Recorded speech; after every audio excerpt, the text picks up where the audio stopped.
Hello lovely book dragons and welcome to Vlogmas Day 3. For this Vlogmas video, we're going to talk about all the books that I read in the month of November. There weren't a lot of them, but boy, my favorite book of the year. Alright, in the month of November, as I'm filming this, it is still November 29th. I still have 2 days and I have one book that I have 2 hours of left in the audiobook. I think I'm going to be finishing it, but I'm not sure. So I don't know. I will talk about that one in December. I guess it doesn't matter. It's a Christmas book, so it's not like you're missing out on a ton.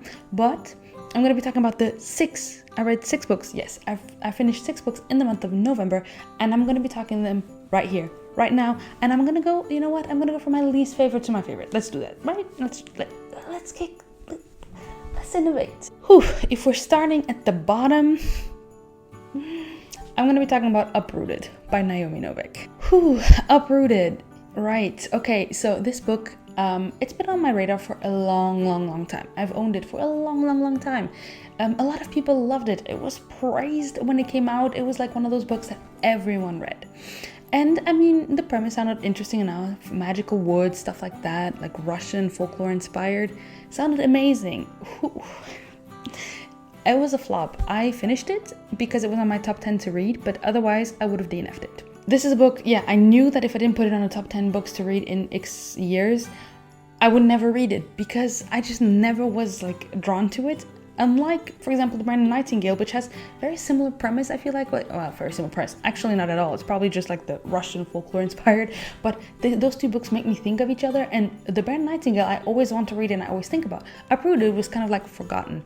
So I put it on this list and then I read it and I hated it. I gave it 1 star. It was so boring. I didn't care about anything. I didn't care about anyone. And it has a trope that I hate. And it is this is not a spoiler, by the way. It is I'm new to this whole magic thing, but yet I'm the best at it trope. I hate that trope. It can go choke and die.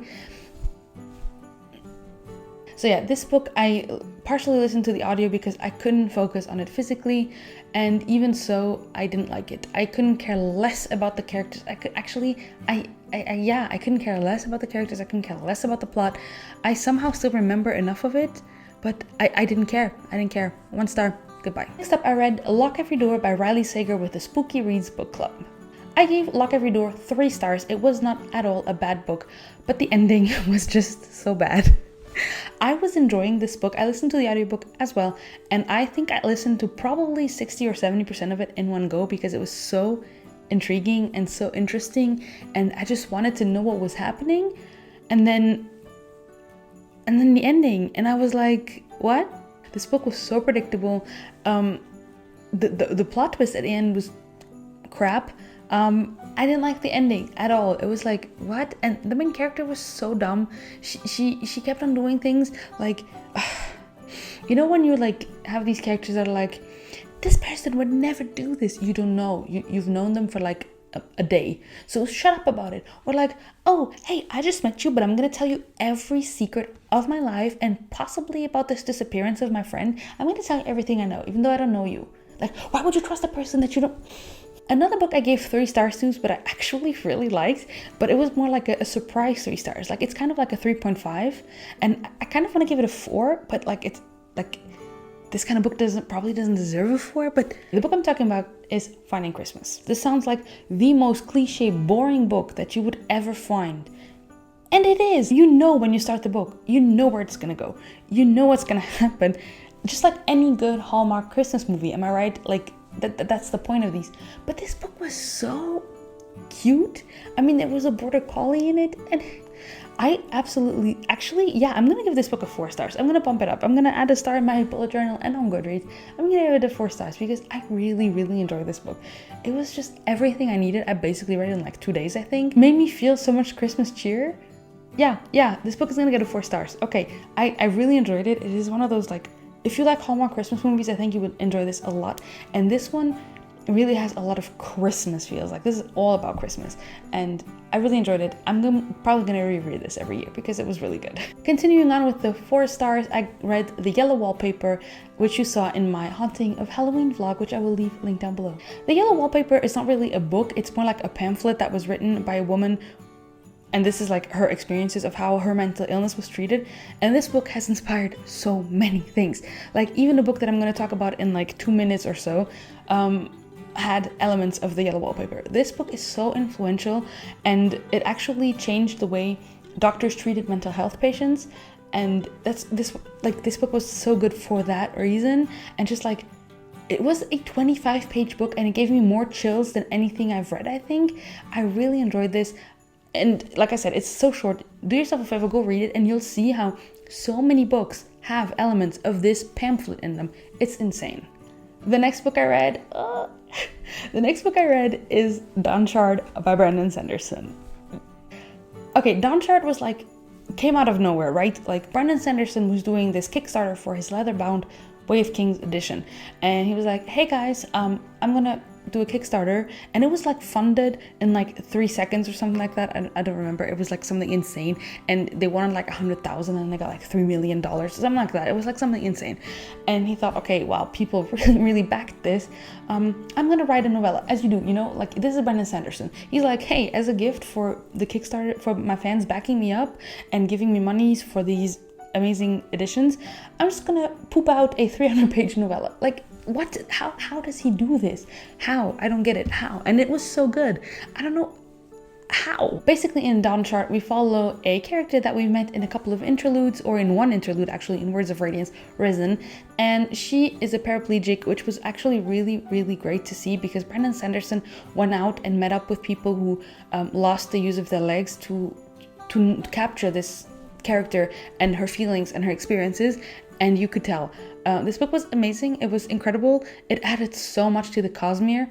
I mean, for a 200 or 300-page novella, however long it is, it wasn't like, it did so much, and we discovered so much more about the world. We also had a lot more questions about the world, but the Cosmere connection started to come through. We had like some great Lopen moments. We have Cheery. I'm so excited. This was everything. And the final book I read in the month of November. And I think, yeah, this is probably my favorite book of the year. I mean, I told you in my end of the year book tag that this book wouldn't surprise me if it became my favorite book of the year. It's of course, Rhythm of War by Brandon Sanderson. This is the 4th book in the Stormlight Archive series. I mean, I cannot spoil it. Basically, the Stormlight Archive is about ancient knights being reborn to save the world from a desolation with storms that give powers, stuff like that. Like, it's incredible, it's epic, it's like, it's amazing. It's my favorite ongoing series of all time. I love it, and this 4th book is my favorite book, I think. I need to reread Words of Radiance. Actually, I just need to reread the whole Stormlight Archive, but I want to reread them and then probably rank them. But for now, and I don't think this is recency bias, because I read Oathbringer more recently than Words of Radiance, and Words of Radiance was my favorite. So I think Rhythm of War is my favorite Stormlight Archive book. It's a statement, right? It's a statement, but oh my gosh, I loved it. I sobbed. Here is photo evidence that I sobbed. This book broke me. This book tackles mental illness like if you had a rough 2020, like we all did, like we all had a rough 2020, but if you had a rough 2020 and you're not capable at this moment to read a book about mental illness and about people suffering, don't read it. Don't read Rhythm of War right now, just wait, because wow. And actually, this is what I was talking about. In Rhythm of War, we have elements of the yellow wallpaper at one point, and it was incredible to see. The character development. I'm really happy. Like, I there's criticisms, of course, like with every book, and a lot of people saying, hey, we didn't spend enough time with certain characters. True. And we spent too much time with some other characters. Probably true. And this book was very scientific. True. But this book was like a lore book. If you love lore, the history of Roshar, of the Cosmere, this book is like Infinity War. You know, like, it's as if, I explained this to a friend of mine. If you read Rhythm of War, if you read the Stormlight Archive, you're fine, right? Like, if you watch the first Avengers and you haven't watched all the other movies, like the individual heroes movies, you're fine to watch Avengers 1, you're fine to watch Avengers 2. But at one point, when you reach Infinity War, if you haven't watched all the other Marvel movies, you're like, who the heck are these people? Like, what's going on? And this is that. If you haven't read the Cosmere, now you're starting to get lost. And I think that Stormlight 5 is going to be endgame. Like, it's so awesome. The cosmic connections we get in Rhythm of War are insane. Like, my heart was so happy. Like, when I saw the word Scadrial and Nalthis, I was like, I gave Rhythm of War 5 stars. It's my favorite book of the year. I love it, and that was the best way to close out the month. I mean, that was the best way to close out the freaking month. So there you go, guys. That's going to be it from me today. I didn't read a ton, but it was such a good reading month. Like, my lowest book was a 1, okay, but all the rest was like 3 and up. So I really enjoyed my reading month. Let me know in the comments down below what your favorite book of the month was that you read in November. And I will see you in 2 days with Vlogmas Day 4. Bye, guys.